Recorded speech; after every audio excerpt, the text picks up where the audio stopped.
You know, there was 2 deals with the land between the lakes. There was the first deal whenever TVA come in there in the late 30s. Yeah. Going to build a dam. Yeah. And of course, by flooding that area, it widened the water base.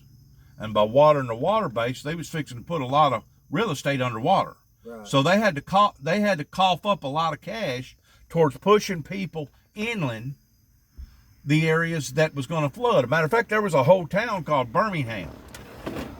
You probably know about it, up there pretty close to where you said in that area where you turn left, where your people's from. Yeah. There was a little town in there called Birmingham. There were several schools, several churches. There were several businesses down in that area that they basically drowned it out, had to flood or move the buildings. Mm. Yes, yes, a whole community of people that was thriving and working and trying to get ahead. Yeah. Okay, so whenever TVA come in there, widen the property, they forced people that was down in the valley that was going to flood. They forced them out. Well, that right there upset them. Yeah. But I think they realized, if they took that on the cheek and realized, okay, this is in the name of progress. They're going to create all this electricity so that we can turn the lights on. So there's really nothing that we can do about it. Right. Yeah, they didn't give them no choice. Well, they basically done the same thing on the other side of the Lake Cumberland River. They dammed it up and done the same thing. The river swelled up. Okay, so now they're working it on both ends, plus the peninsula that the people were staying at in LBL actually shrunk.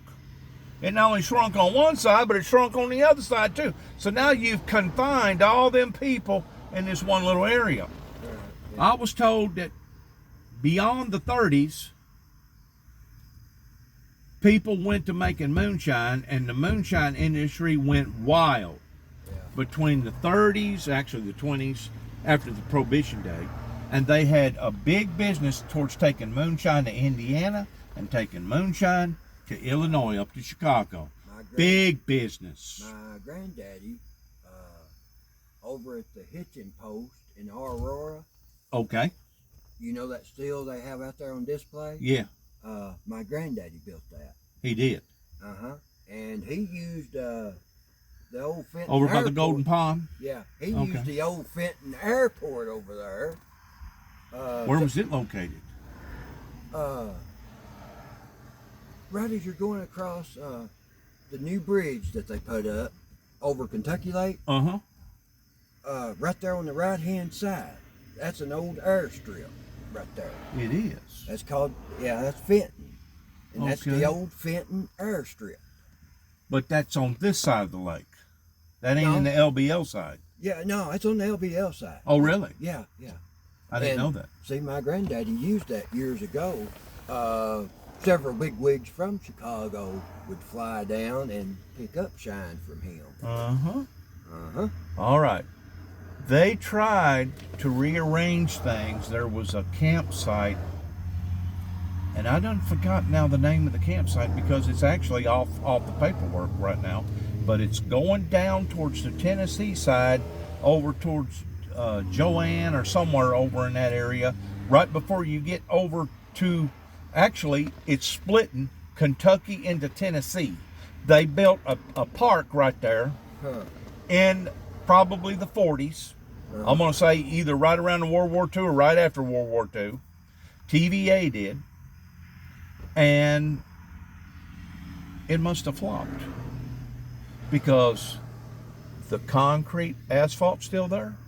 The concrete buildings are still there pertaining to the bathrooms. The park itself is still there. Of course, stuff that's grown up all over. Kind of looks like a movie or something out of a abandoned playground. Yeah, abandoned playground or something.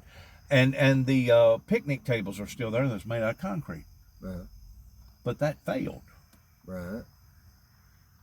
They was trying to build back into the community, and that park failed. Well, it was in the early 60s. I guess somebody must have got a hair up there, you know what, and got the President of the United States at that time to fly over that piece of property and declared it a total loss and turned it into a federal wildlife refuge. Well, there's three things that you can't fight the government on: a wildlife refuge, a road, or a federal post office. Yeah. If they decide that they're going to come in here, I don't care how much you got sentimental value to your property. I don't care if you've got ancestors that's been there for 200 years. If they decide that they're going to take your property, there ain't nothing that you can do but except let them have it. My brother. Of course, they're supposed to give it to you at face value towards what the property around there is worth at that time. But that still disclaims the fact that you didn't want to sell it, but you had to sell it. My brother owned some land. Land was free and clear. It was bought and paid for. He had the deed. There was no lien against this property at all. And it wasn't much, but he was just going to run a dozer just down to the creek. And like I said, it wasn't much at all. I mean, it varied in different places. But he was just going to clean it up to expand this cornfield. Now, what kind of property are we talking about? An acre, or 5 acres, 20 acres? All in all, it might have been a couple of acres. Okay. When it was said and done. Right. It's kind of hard to tell. But it was in the land between the lakes area? No. Okay. This was not in land between the lakes. Okay. But my point being is that he owned this property. There was no lien against it whatsoever. And somebody beat him out of it. Well, no. But because it was wet land, he couldn't do nothing with it. He couldn't do nothing with it. They would not let him run that dozer to clean it up. And to fill it up. And to clean it up and to clean it out and to expand this cornfield and to provide better drainage. And they would not let him do it. And now he owns this property, and they probably used some sort of a crazy philosophy that you was going to disturb a bug, or you was going to disturb this or disturb that, and because of it, this gives us authority to tell you what to do and what not to do with your property. It falls back on that wildlife refuge, you know. I mean, it was just wetland. Yeah.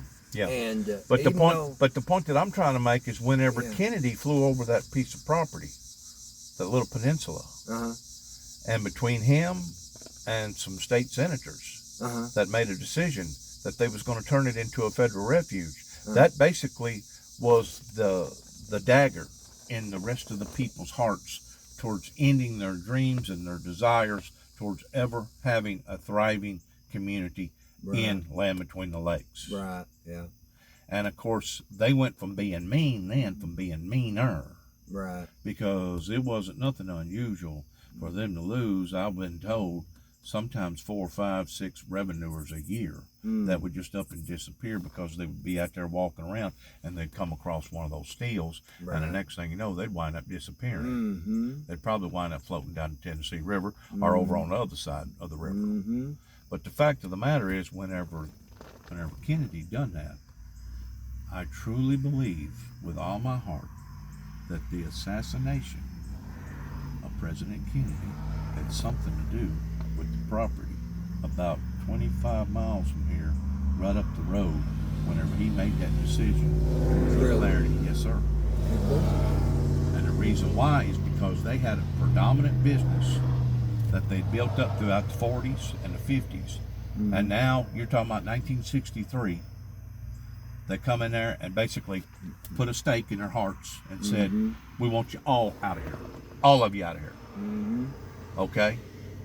Within a matter of, I'm not serious, within a matter of about just a few months after that decision was made, Mr. Kennedy got assassinated. Is that right? He got assassinated down in Dallas, Texas. Right. I truly believe that the people in Kentucky at that time had such of a close connection with the mob. And you know what I'm talking about pertaining to the mob. We're talking about underground organization, criminal crime, et cetera, et cetera. They had such of a close connection that somebody, once more, got pissed and said, this ain't going to fly, and they put out a hit on Kennedy. Put out a hit on him. Now keep in mind, his brother Bobby, was the general, whatever they call it, which is basically right up underneath the president, and he was going around and making things hard on a lot of people at that time in the 60s. But keep in mind this, it was rum or alcohol that made the Kennedys famous and rich to begin with, that ever put them on the plateau towards towards running for president. You know what I'm saying? And now they're going to tell everybody else that you can't make no moonshine, you can't make no bourbon or whatever. Wasn't it Al Capone? Wasn't he a Chicago gangster? Yes. See, Al Capone. Yes. He's been to Fenton Airport several times. He has. And visited my granddaddy. He has. Yes, he has. You know this for a fact? Oh, yeah. You got any proof of it? No, I couldn't prove it. As far as a picture or a signature or any type of paperwork or nothing like that? No, sir. But you're saying without a shadow of a doubt, Al Capone come down here. Oh, yeah. And was part of that. I don't think my granddaddy lied to me about that. Right. Part of that underground movement. Yeah. Wow. That right there. I knew it was one. That right there speaks volumes. Yeah. Towards. Right. That right there speaks volumes towards bringing credibility to what I'm talking about. Yeah. And don't think for a second. I met this guy once. Don't think for a second that the fancy restaurant, probably worth, give or take, about maybe $5 or $6 million, where Patty's restaurant burnt down. Yeah. That they built back over there in Aurora, Kentucky. That you can walk into the president's That was suite. Grand Rivers. That's what I'm talking about, Grand Rivers. Where you can walk into the president's suite and you will look at almost every president that America has ever had hanging on their walls, that is the authenticity of being the true thing towards either a picture or an album or a coin or an autograph or something. In other words, Chip down there, I don't know if you know Chip, but he's the guy that done that, and I was told that he wound up buying that whole artifact down there. He got a deal on it for give or take around $50,000, just the material that's hanging on the walls. Really? Do you know who? All right, I was going through Pam down here, giving her like 50-cent pieces, or Susan B. Anthony. Yeah. There's a collection of Susan B. Anthony coins that have not just Susan B. Anthony coins, but there are different presidents that are on each one of them coins. Right. And there's was there a Taylor one? I don't know. That goes from 1800s for 1 year. There was a president from 1 year. There may have been. I don't know. But But the point that I'm trying to make is this: it's not coincidental. It was done intentionally towards putting in a fancy restaurant worth of, who's going to build a $4 or $5 million restaurant and stick it in the middle of the countryside down there in Aurora, down there by Grand Rivers? Yeah. Who's going to do that to begin with, where the Iron Kettle burnt down and then Patty's burnt down? Yeah. Who's going to do that and then invest one room that's associated with all the presidents, including Kennedy? He's in there too. Yeah.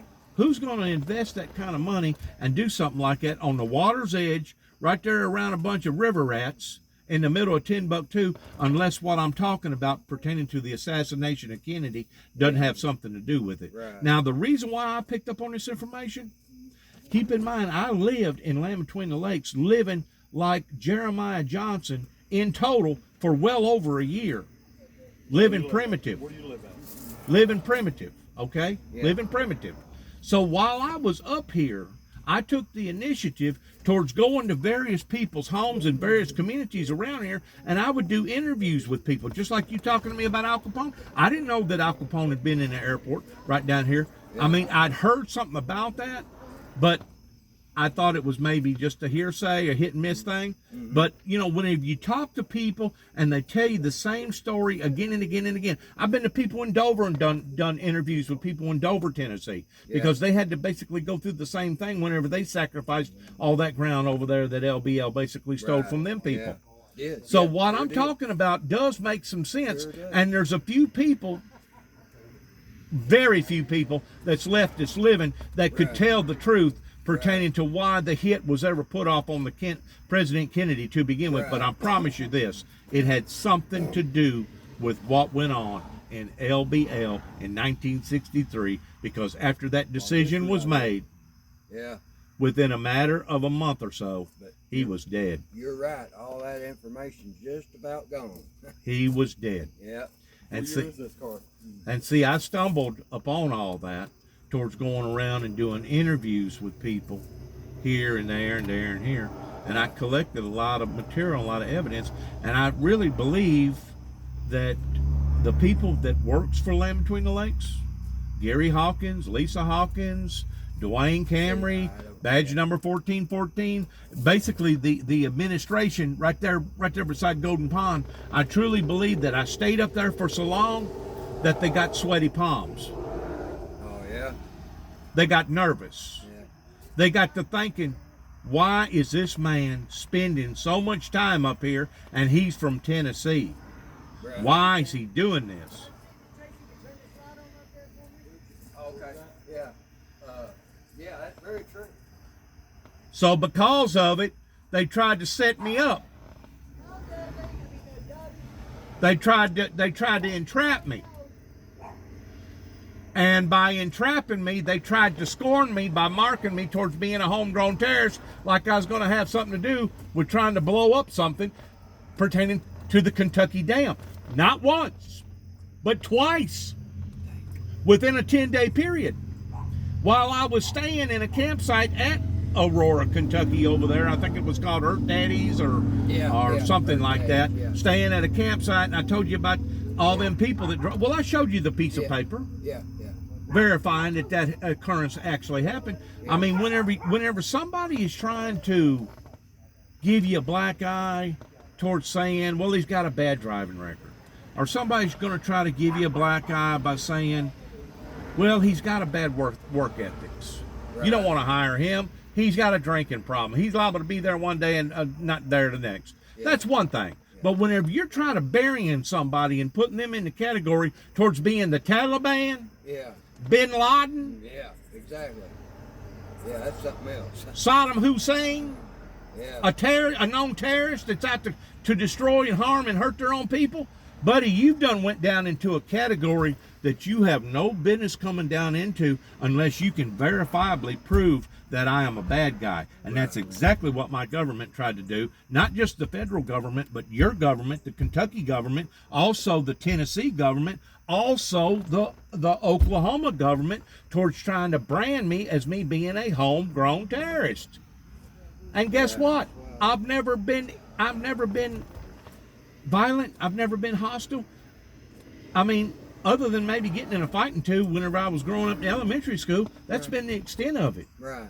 I mean, even with the close scrapes that I've been in towards being evaluated and going in jail in and out, I've never had to be provoked to the point that I had to become aggressive or strong arm the people, because I held myself proper. You know what I'm saying? Whenever you're in a pod with 25 or 30 men, you got to hold yourself properly, and if you don't, they will end up punking you. They'll punk you down. You're exactly right. What year's your Honda, man?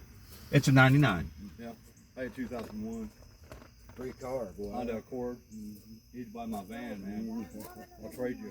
But do you understand what I'm saying? I mean, it's one thing to hit low, but it's another thing to hit that low. Yeah, right. And what have I done personally to the people in Land Between the Lakes pertaining to the administration, or what have I done to the surrounding area towards them trying to set me up towards being a homegrown terrorist? Not once, but twice. I don't know why they want to give you such a label. I mean, why you know? I mean. Well, it started in my hometown, in my home county, because I was passing out Bible literature, and I don't know if you're going to be able to swallow this or not, but I can verify it. I was passing out Bible literature. It was late in the afternoon. It was already, give or take, about 1 o'clock at night. I had to get some gas. I stopped in. I got some gas up there at Martin. At the time, I was going through a divorce. I was working for some people in Huntington, and whenever I went up there to pay, I had some Bible leaflets in my pocket where I'd been going to different churches and passing them out, and I handed the boy a Bible leaflet and told him, I said, you know, as much controversy is going on in my life, there's going to be an explosion of wrongdoing that's going to happen to me. And I said, I'm liable to wind up on the Channel 6 News. Turned around, walked out, didn't think nothing about it. Right. Paid for my gas and went home, and the following next day, I'm in a body shop working, got Bondo dust spread all over me from head to toe, and all of a sudden, here comes a Martin police cop from Weakley County over in Henry County that's not being assisted by any Henry County cop. That's illegal to begin with. And all he is a Martin PD guy. He's not even a county mountie. He comes in there, grabs me up and says, "Are you Dennis Jackson?" I go, "I sure am." Grabs me up, handcuffs me. He said, "You're under arrest." I go, "For what?" "Falsifying files. Come with me." Falsifying files. Wow. Falsifying files. So they dragged me all the way to the precinct there in Martin, Tennessee, where they recently just got through building a $20 million library, if you can believe that. I'm talking about within the past within the past. Because all our neighbors get their stuff about jail and cops. It just sounds bad. Okay. Thank you. Anyways, they just got through building a $20 million library, if you can believe that. Mm-hmm. And the fact of the matter is, the Martin PD is trying to cover up their mistakes by burying it, by building that building on top of that ground, because you know where that ground, where they built the library, that's where the old Martin PD was. Oh, really? And it was the Martin PD that tried to bury me in 2005 because they pulled me up in front of the, I don't know all the proper precincts. I think it's called the captain or the lieutenant or whatever. And there was about 5 or 6 other deputies there. And they questioned me about, well, did you say what you said to this particular individual while you was getting gas at a teller? Did you say this to a teller? And I said, yeah. I go, what's the problem? Yeah, what's the problem? And they questioned me some more about it. I go, look, I don't know where you're trying to go with this, but because I used the word explosion does not make me a homegrown terrorist. I go, you can have an explosion in your life. Right. You know, nobody else's life. Exactly. It was figuratively speaking. Right. Just like you can have an explosion of Bermuda grass come up in your yard, and the next thing you know, you got to get out there and hoe all the crap out. Yeah. Either that or let the Bermuda grass take your garden over. Yeah. So there's different formalities that you can use the word and it not have any type of harmful intent. Well, do you think that made any kind of difference with them? No. They went ahead and pursued the arrest, handcuffed me, and between a crooked a judge up there called Tommy Moore, it cost me $5,000 to get out on a bond that I never should have been put on, a $50,000 bond, because in the state of Tennessee you can make bond.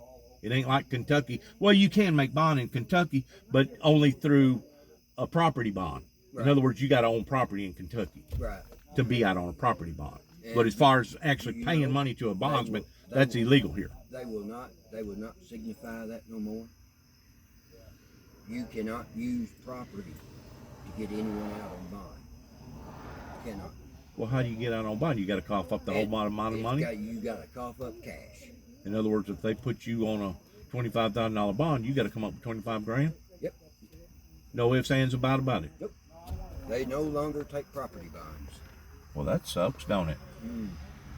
My God. Of course, it wouldn't have done me no good during the time that they arrested me in Oklahoma and drug me back to Katie's. This was in 2013. But I'm just telling you where the point of origin began. Right. Pertaining to people trying to scar me and mark me. And it's one thing to go on a smear campaign towards trying to hurt somebody's reputation by calling them lazy or you don't want to hire that person because they got a drinking problem or whatever. But whenever you're trying to go out of your way in marking me as me being a homegrown terrorist to my own people here in America, which covers 20 years to life towards going to jail for, then you're talking about a whole different category of people that's out to destroy you. Right. They want to kill you. They want to bring you down. Right. Why? Yeah. I've not done nothing to the cops up there in Martin. I've not done nothing to these people over here in land between the lakes. I don't understand I've never done nothing to the people over there in Oklahoma City whenever they planted a bomb in the back of my truck and they activated it and blowed the back of my truck up. I'm going to tell you why. These people are evil entities, regardless whether it's the entity in Weakley County or the evil up here in Kentucky or the evil out there in Oklahoma. And because they knowed who I was, they was trying to entrap me. They was trying to set me up. Mm-hmm. They was trying to ruin me. And of course, what's one of the biggest leadways that this country tries to do to somebody like me? They immediately try to go after them towards trying to convince the public that that person is crazy. They're incompetent. They're mentally challenged or whatever. So don't believe a word that they say. Right. Well, that's what they done to me from basically 1983 up until the event that happened in 2005, which was basically about 3.5, 4 years after 9/11. Mm-hmm. And that's whenever they changed their motive from trying to prove me towards being insane towards now they're trying to prove me towards me being lethal, towards me. In other words, they're wanting to take me plumb out of open population and put me either in a padded cell or put me in a jail cell to take me out of open population to where I will no longer be effective in the ministry that God had called me into. Man. Yes, it's this. What I'm talking about is on a spiritual level. Right. Because they got a pattern now towards attack. They attacked me over here, and this year they attacked me over here, and that year they attacked me over here, they attacked me over here. Well, whenever you keep getting attacked like that, you create a pattern, Right. a history. Right. So now, and you're going to be, and with them continuing, you're going to.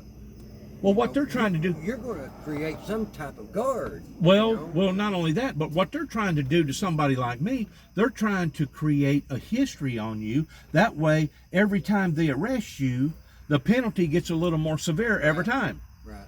Yeah. You know what I'm saying? Right. In other words, they'll give you a double dose, kind of like drinking and driving. The first time you get this amount of time. Well, if you get caught the second time, you get like twice the amount of punishment and twice the amount of time. And if you get caught the third time, it's basically almost like a death sentence to you. It's like an automatic year. Yeah. If you get caught the third time drinking and driving. Right. Yeah. Yep. So they was trying to build a case on me. Well, while they was trying to build a case on me, towards me being the bad guy, I was keeping up with them. And I was building a case against them because it was me. Oh, that was the wrong thing to do. No. That's not the wrong thing to do. It's not, but I only got if they find out about it. I got a right to stand in front of my peers. That's in our Constitution, and argue my case pertaining to, if you're trying to accuse me of me stealing, I got a right to stand in front of you in court and argue the fact that no, I did not steal from you. I don't know you.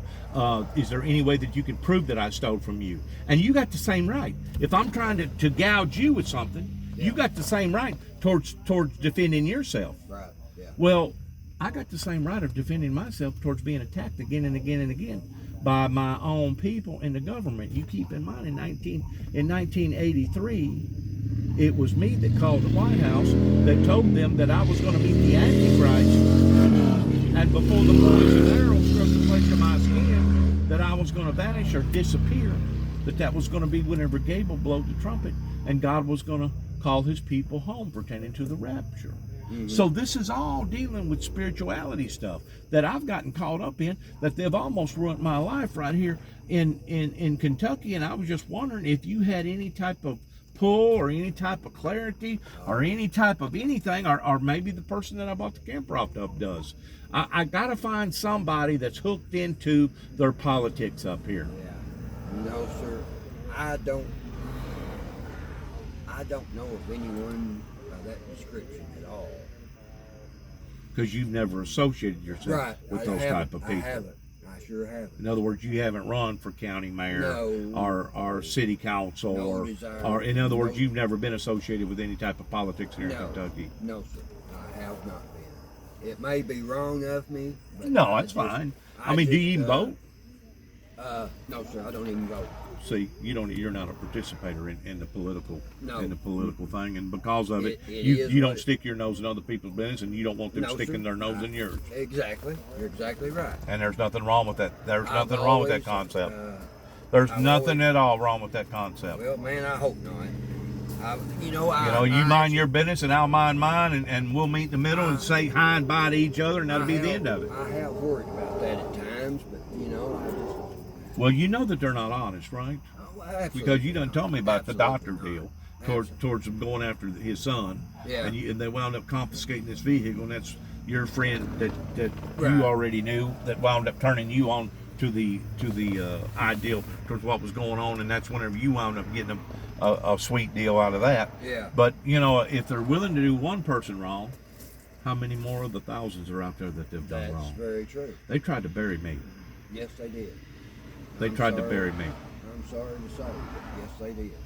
They literally tried to bury me. And to think that I, I'm ashamed to be associated with such people, which Did- I'm not really. and to think that associated. during the time of a major crisis pertaining to the ice storm that hit in, what was it, 2009. 2009, that I come up here, quit my job, put all my tools up, and said, you know what, I'm going to come up here and try to help these people out and not charge them a dime. I actually worked for the fire station there in Grand Rivers for 4 days and 4 nights, working directly with the captain. Yeah. Me and the captain was going around house to house, helping people and filling up generators and feeding people and taking care of people. You know what I'm saying? And he liked me and I liked him until some of the townsmen figured out who I was, and they put 2 and 2 together towards what happened in 2007 pertaining to the Kentucky Dam. And the next thing you know, Livingston County, the city council first kicked me out of the city, told me to leave, don't come back. Right. And then once I went to the other side of the county, of course, going to do the same thing because nobody had no electricity. All their lines was down. It was cold. People was freezing. You know what I'm saying? It was an emergency. I think, if I'm not mistaken, the governor brought out the National Guard because he declared it a state of emergency up here. Right. Here I go to the other side of the county. I stay one night in the church, and I'm helping this preacher cut up some logs and do some things. I think I helped him with a generator and something else. And the next thing you know, here comes 2 Livingston County deputies up there. And I thought before it was over with, they was going to wind up whipping my ass before I had time to say one word in my defense. Really. Yes. And it wasn't no asking. It was telling me, Mr. Jackson, you're going to leave Livingston County. We are going to escort you out of Livingston County, and if you come back here, you will be going to jail. Man. And I'm up there trying to help people. So I wound up going over to Paducah. I got a worker's permit, still got the paperwork. Wound up trying to get a job towards helping people doing humanitarian work. Well, it's too political in Paducah. Everything you do in Paducah is political. So I wound up going to Mayfield, hooking up with a crisis center that had come out of Atlanta, 2 18-wheelers that basically could back up and undo both sides and turn their whole system into a portable kitchen. And we was feeding somewhere between 5,000 and 6,000 people in the morning, 5,000 and 6,000 people at 12 o'clock, and then 5,000 or 6,000 people between 5 and 6. And I worked with those people towards helping them clean up dishes, stir up soup, clean up the messes, tie up stuff and throw it in the waste can. I helped them give or take for about 5 or 6 weeks before the temperature changed and they finally got all the electricity on and everything could get back to normal. Yeah. Trying to, get out trying to help somebody, do God's work, if you will. Do humanitarian work. And the same thing as you would if you loaded up and you was on a mission trip and a church group and you went from here to Ethiopia and you started building houses for free, working through HUD or something. You know what I'm saying? Yeah, sure do. Same thing. And then to turn around and more or less just piss in your face like that. Well, they not only done it then, during the ice storm in 2009, after I went through all what I went through, but in 2010, I come back to LBL. That's whenever they railroaded me again on a federal level, handcuffed me. I'm in Paducah jail now. My public defender comes out of Lexington, Kentucky, Mr. Wildesworth, and comes down there and sits down in front of me. He said, Mr. Jackson, did you say anything at all about that you was going to kill a darkly complected man with Arabic descent? Did you say that on a recording? And I sat back for a second and I said, yeah. I said, I done already categorized this individual towards him being Satan that I already met. He goes, well, you can't do that. That's premeditated murder. That carries a sentence of at least a year of a Class E felony. So whenever he said that, he got my attention, right? He got my attention whenever he said that. What happened to freedom of speech here? Well, I'm actually threatening to take somebody's life at this point in time, and it has been recorded. So they do got a case against me on that part. Yeah. But they come at me this way. They go, we're going to tell you what they're going to do.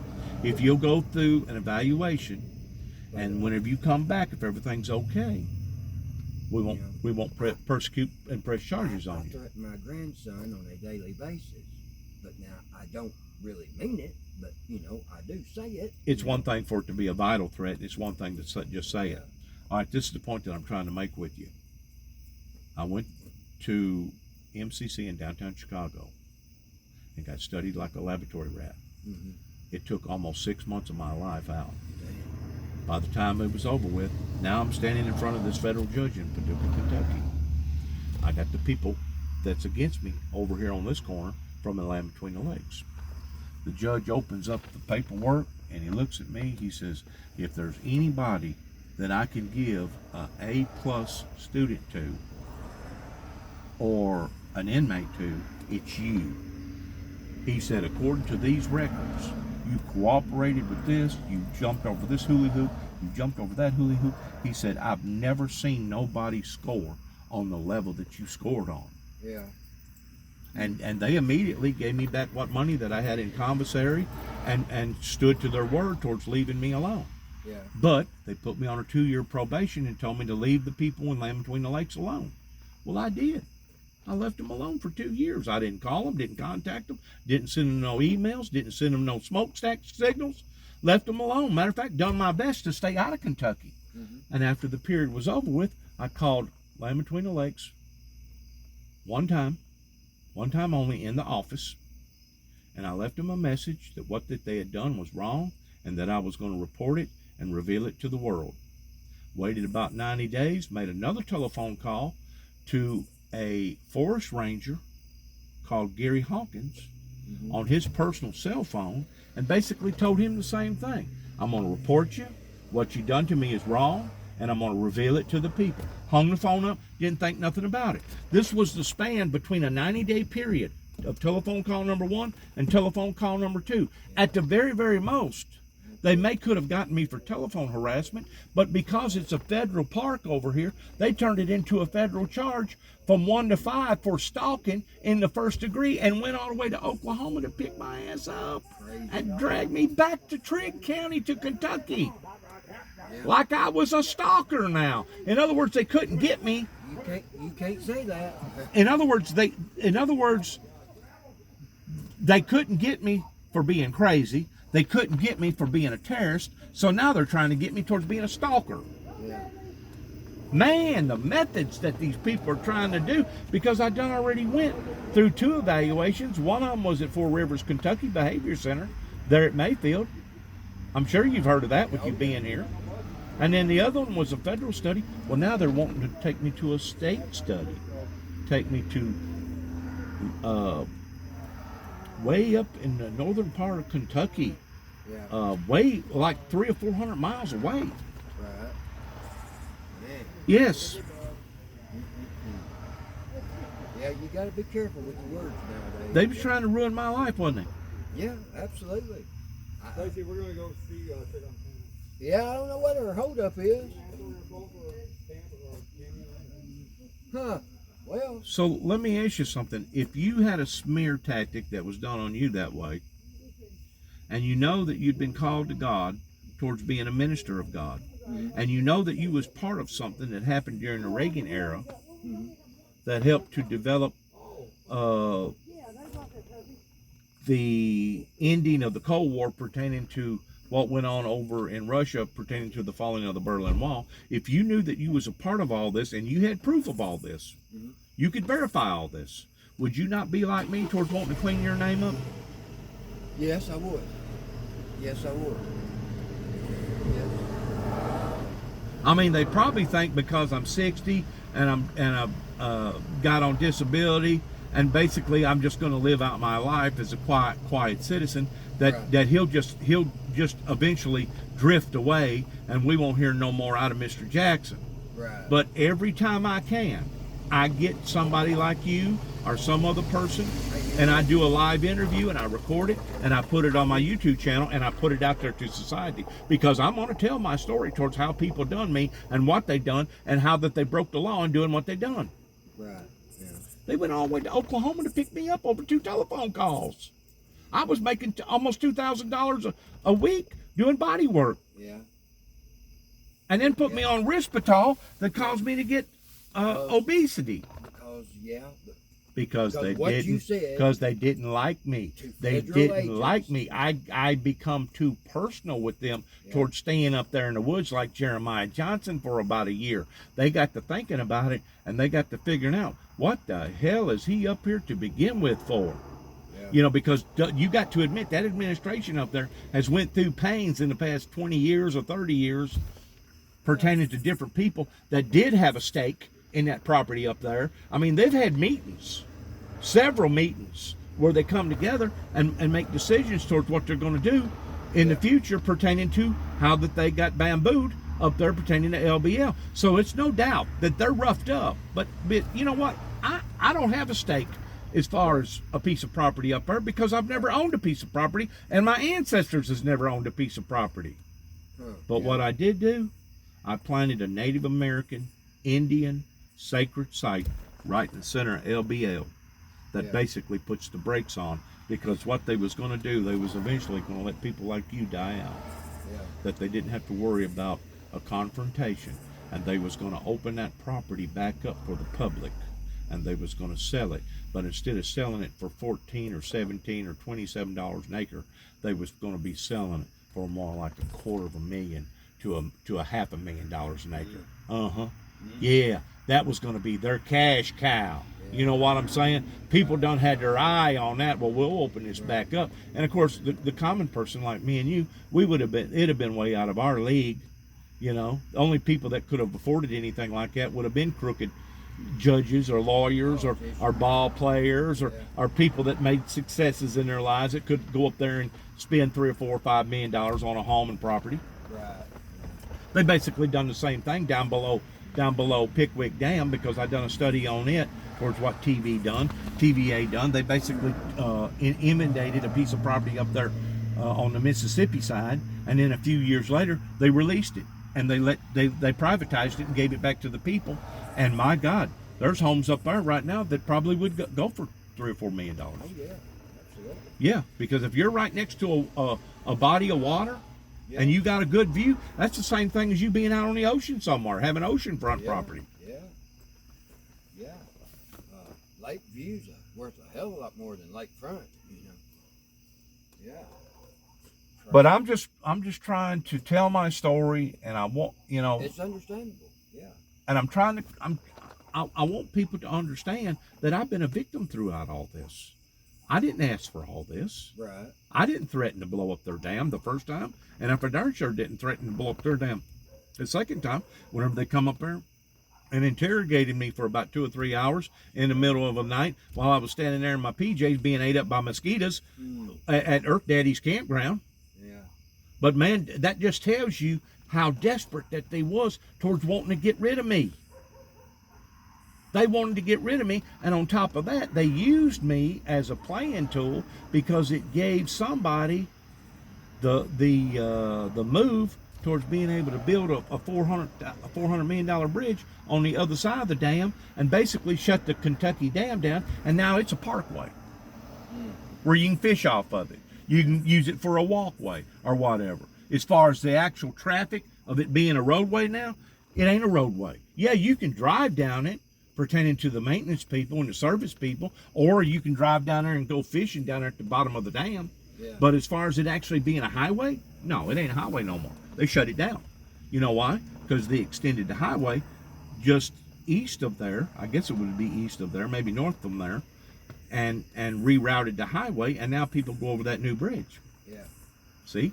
Well, whenever you go to a senator up there at Franklin and you tell them, well, we've had this idiot that's already made threats that he's gonna try to blow up the Kentucky Dam. And of course, since the ordeal happened in 2001, 9/11, our congressman made it a law that within a certain period of time, that all dams that was crucial, that had a highway system going through it, had to be bonded up and stopped because of another terrorist attack. So because of it, it just rushed up their program. Yeah, I remember you telling me. Towards going ahead and building a $400 million bridge. Yeah. In the meantime, they dragged me back up in court in 2013, and while I'm up there in 2013, that's whenever a tugboat driver hits this bridge over here in Aurora and knocks a big section out of it, to the point that the people that was working in LBL had to drive, some of them had to drive for an hour and a half, 2 hours just to get to work, another hour and a half, 2 hours just to get home. Yep. So bad karma fell up onto them people, not just with the ice storm that tore up.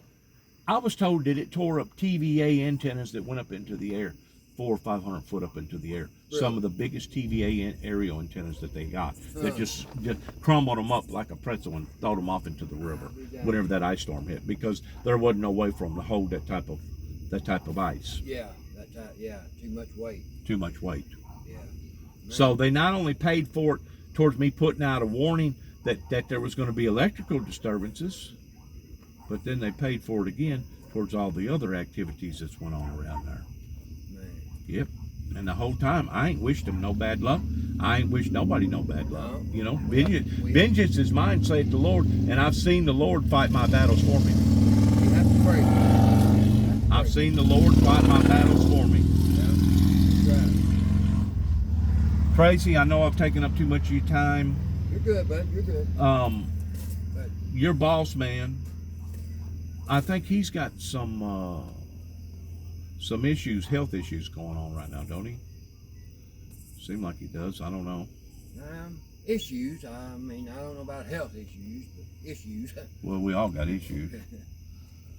But if you find out somebody working in the political arena, Yes, sir. either Absolutely. an attorney, a judge, a politician, a mayor, or assistant mayor, somebody that you could sit down and talk to them about me, because I guarantee you, all you got to do is look my name up, Yeah.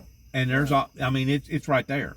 Yes. They have created a criminal file on me here in the state of Kentucky, like I'm a damn, either a damn lunatic or a damn Bin Laden. Right. Yeah. But they done the same thing to me that started the ball rolling in Weakley County, the very county that I'm from in Tennessee, in 2005. Yes. And then they planted a bomb in the back of my truck in 2009 while I was out in Oklahoma City, Oklahoma. Where's this going to stop? That's my question. Really. Where's it going to stop? When are they going to get off of my ass? Really. When are they going to stop trying to ruin my life? Yeah. By either putting me in a crazy house or by putting me in a jailhouse. Mm. When's it going to stop, Tracy? Probably they won't, will it? Man. Because they're out to destroy me. Let's hope. They do not want to see me fulfill my purpose towards me being the founder and the orchestrator of the Windmill Ministries missions. And because of it, they're fighting tooth and nail towards trying to stop me. And the thing about it is, I'm watching bad karma now fall upon all the people. It ain't just the guilty people. Now it's falling upon all the people, and it's really really sad. Let it. It's really sad. Let it be. But I'm seeing my country be torn apart, man, because of all this. Yeah. That's bad. That's You part of it. know, 80 something billion dollars worth of material left over there in Afghanistan. Tanks, airplanes, guns, Humvees. Buried it all. No, the Taliban got it. The Taliban got it. We just walked away from it and left it. We should have buried it. We should have buried it or blowed it up. I worked with a guy that was in Desert Storm. He said they buried a lot of shit. Yeah. Yeah, whenever they But moved you're from that. probably right That about was that. the Iraqi war. Yeah. Yeah. All right, bud. We'll holler at you later then. All right now. Thanks. All right.